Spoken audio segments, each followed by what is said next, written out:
Hey strangers, welcome to the strange universe where it's not about becoming someone new, it's about remembering who you've always been.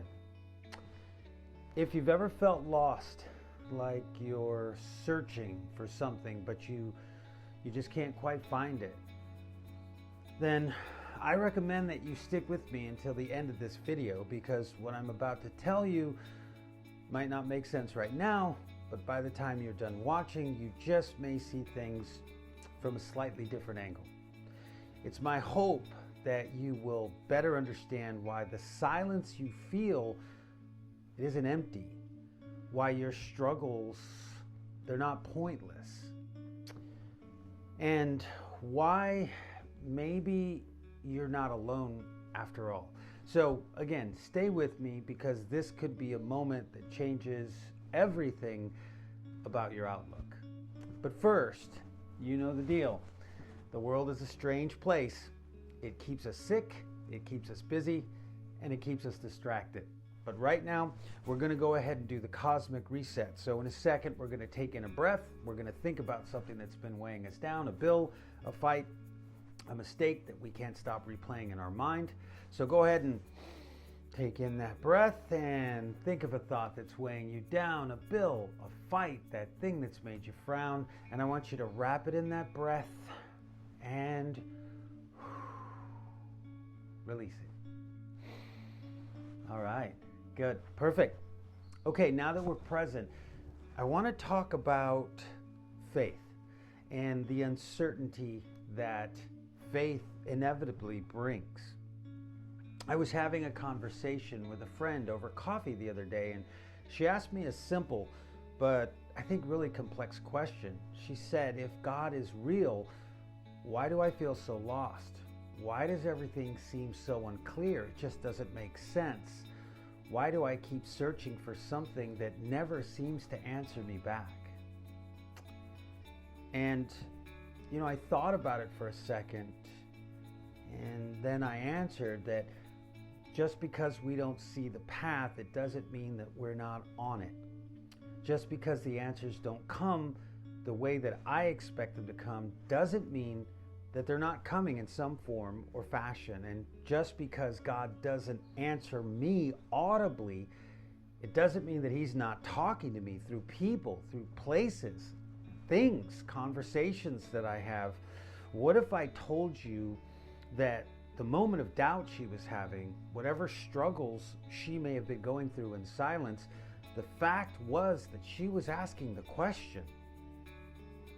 And that's part of the answer. I remember a time when I felt just like she did. Maybe even you may be feeling that way right now, confused or frustrated, like I was just staring into the void, and all I got back was silence. I would ask God, if you're real, why aren't you speaking to me? Why does it feel like this is just one long unanswered prayer in my life? But when I look back, I realized something. God wasn't silent. I just didn't understand His language yet. I wanted a voice, but instead He was giving me lessons. I wanted safety, but instead He gave me moments that threatened me, moments that scared me. But when I look back, they built me into someone that could handle the challenges that I was going to face in the future. Maybe like I did, you feel like life is unfair, like life has been giving you burdens that you just can't keep carrying, and you wonder, why me?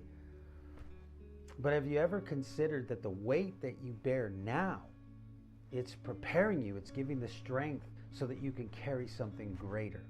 I mean, I want you to think about it. Every person who has ever found deep purpose, every person who has ever risen above, every person that has triumphed has had to walk through uncertainty first. The greatest wisdom doesn't come from having all the answers. It comes from walking through the unknown and having the courage to keep going anyway. And I know it's not easy. I know what it feels like to be tired, trust me.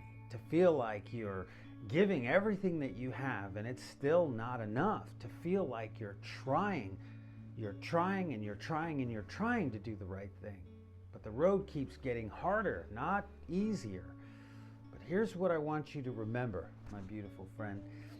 The struggles that I face today are not proof that I'm lost. They're proof that I am still moving forward. The fact that I'm searching means that something inside of me knows that there's more, and that's faith, even if you don't recognize it yet.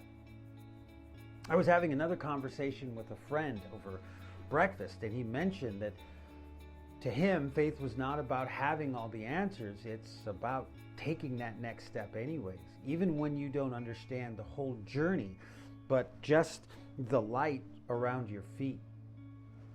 It's like, imagine you're walking through the darkness. You can't see more than a few feet ahead of you.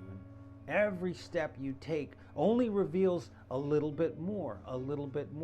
And to me, life is like that. You don't get to see the full picture all at once. But if you keep going, as you keep trusting and you keep moving forward, the path begins to illuminate itself a little more, a little wider, and pretty soon it becomes clear as you look back. But it's only if you have the courage to keep moving forward. One day, you'll look back and realize that even when you thought you were lost, you were actually being guided perfectly.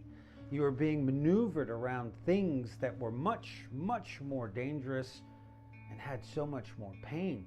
The things we thought were terrible were actually the least painful path to take. They were a blessing. And I want you to think about that for a moment. Just let that sink in. What if the pain that you felt for not getting what you wanted was the least painful option? You see, every twist, every turn, every barrier and obstacle that's placed in front of you to learn from, to grow from, it's there to ultimately bring you to that final destination. But things could have been much harder and so much worse. This is a concept that I struggled with because there were times when I was so sure that my life was falling apart. I lost or I didn't get jobs. Doors were slammed in my face. People I trusted walked away and left me heartbroken. The plans I had, the goals, the dreams, I was this close when they all fell through. And sometimes I got kind of angry. I couldn't understand why everything was happening the way it was. But now, and in time, I was able to see things differently. Those doors that closed, they protected me from things that I wasn't ready for. I think about it now. If I had gotten $1 million 10 years ago, I'd probably be dead. The people who left those rooms, the ones who were not right for me, allowed space for people to come into my life that were, and that could help me to grow to my full potential. And the plans that had fallen apart, well, they were making way for bigger plans, grander, better, ones that made me my highest self and brought me of service to others. Now, of course, it's easy to say these things now.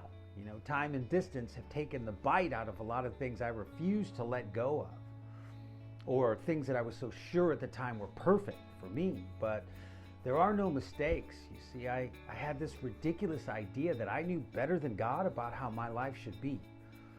But today, I look back and I see the wisdom of God staying silent, not letting me hurt myself. And while I thought my life was falling apart, like a master craftsman, he was actually putting my life together.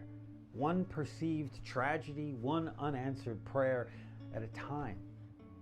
I didn't see it then, but I can sometimes see it now. I mean, life still gets in the way, but I'm only human, right? I still want control on occasion, but at least I see it. And one day, if you don't now, you will too. One of my favorite Steve Jobs quotes was that we can't see the dots looking forward, we can only see them if we look back. You see, we begin to notice the miracles only when we look into the past. And sometimes it's bitter medicine, particularly in today's world where we want things right now. It's the fast food binge culture. We want answers. But that's not God's plan. If it's not right or I'm not ready, it's not going to happen. And I have to have faith in that. I have to be glad that I don't get my wishes in the present moment, but that I get them in divine timing because, well, it's divine. So don't give up. Now, I'm not telling you to stop looking for God's voice, because it's everywhere, all around you, in every moment, even in those conversations. I heard it in that conversation with my friend. But it's also about the silence. Sometimes it's a soft whisper, a fleeting thought to go left and not right, to say something when you ordinarily wouldn't, maybe to walk away when everything tells you to fight. But again, it's also in the silence. You have to have the faith that whatever is or isn't is part of the plan. And whatever you do, don't believe the lie that you're alone, because you're not. You are seen, you are known, and you are being directed. You are loved by a power that only wants your highest good, even when it temporarily doesn't feel that way. And if you're struggling right now, if you're tired and you don't know what to do next, start with faith. Just believe that God is orchestrating everything for your success. And just take the next step. Take that next step into the lighted path that you see. Smile at someone. Hold a door open for a fellow stranger. Call a friend up. That's it. You don't need to have everything figured out. You don't need to make a pros and cons list of the situation and the outcomes. Sometimes you just need to stop bouncing it off of everyone, telling them all your problems. One or two people talking to, getting counsel, that's a powerful tool. But then we just need to make a move. We need to get out of self. And an easy way to know if you're actually taking that step is if you do something and it feels effortless, easy, and you feel better, like you've helped someone else, great. But if it still feels heavy and you still feel uncomfortable, well, great. You took a step. Because even in the uncertainty, in the pain, even in the silence, you're not lost, you're not forgotten. And one day, like Steve Jobs said, when you look back, you will see that every twist, every turn, every unanswered prayer, it was all leading you exactly where you're meant to be. Right here, right now. You will understand it just starts with having faith. I promise you that. Just have faith and give it time. So if you're here, if you're listening to this right now, take it as a sign. Take this as a message. God's message. Not literally, of course, but as God is using me to reach out in a way that you can comprehend. And just keep going. Keep believing. Because your story, it's not over. And the best part is, it'll all make perfect sense in the end. So, if this message spoke to you, let me know in the comments below. Share a moment in your life that didn't make sense to you at the time, but makes sense now. And if you need encouragement, you're not alone. There's a whole community here walking this road together. So don't ever forget, you are strong, you are faithful, and you are loved. I love you.